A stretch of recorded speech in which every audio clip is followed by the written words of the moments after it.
Potato starch versus cornstarch. So yan, magandang araw po. Meron lang po tayong i-discuss sa inyo about thickening agent. Okay?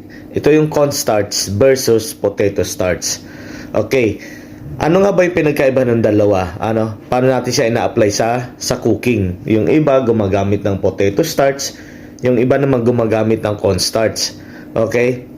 Pero hindi naman most of them naman sa kanila hindi alam kung ano talaga yung difference ng dalawa. Okay? Unang-una, i-explain natin yung potato starch, okay? Ang potato starch, of course, galing siya sa potato. Okay, kinakrush yung laman niya tapos kinuha yung starch niya. Okay? Ginagamit as a thickening agent, okay? Pampalapot.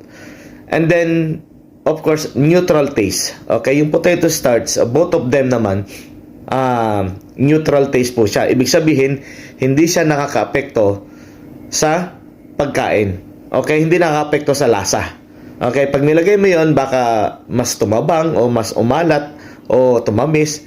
So, neutral taste po siya, hindi po siya nakaka-apekto sa lasa. Okay, ang purpose lang talaga yung magpalapot. Okay, parehas din silang gluten-free. Okay, both of them are gluten free. Okay? English 'yun Okay. Ngayon, ang difference niya is gumawa ko ng study. So papakita ko po sa inyo yung video.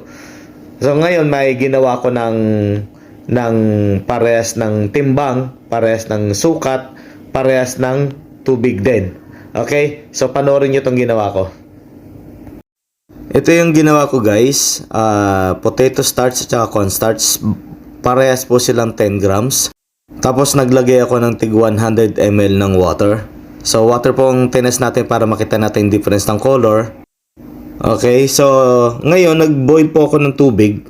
Parehas po rin na naglagay ako ng tig 100 ml din yung tubig. So pinagsama po natin yan.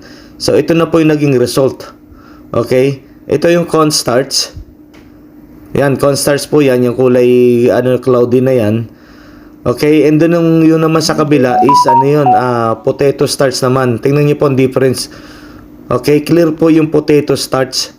Okay, yung cornstarch medyo cloudy, and then pinalamig ko po yan guys, okay? Pinalamig ko and then after ng mga 20 to 30 minutes, so tinest ko ulit yung yung itsura niya. So mas lumabnaw po.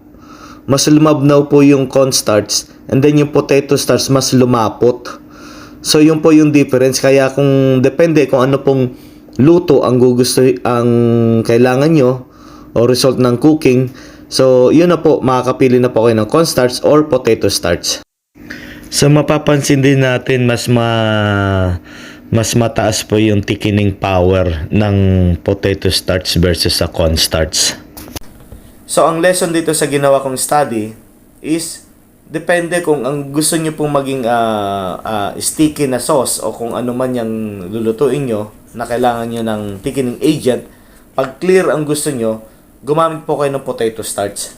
Okay? Kapag medyo cloudy, gumamit po kayo ng cornstarch. So, yun lang po guys. Maraming salamat. I hope nasagot ko yung tanong ng isang ating viewer.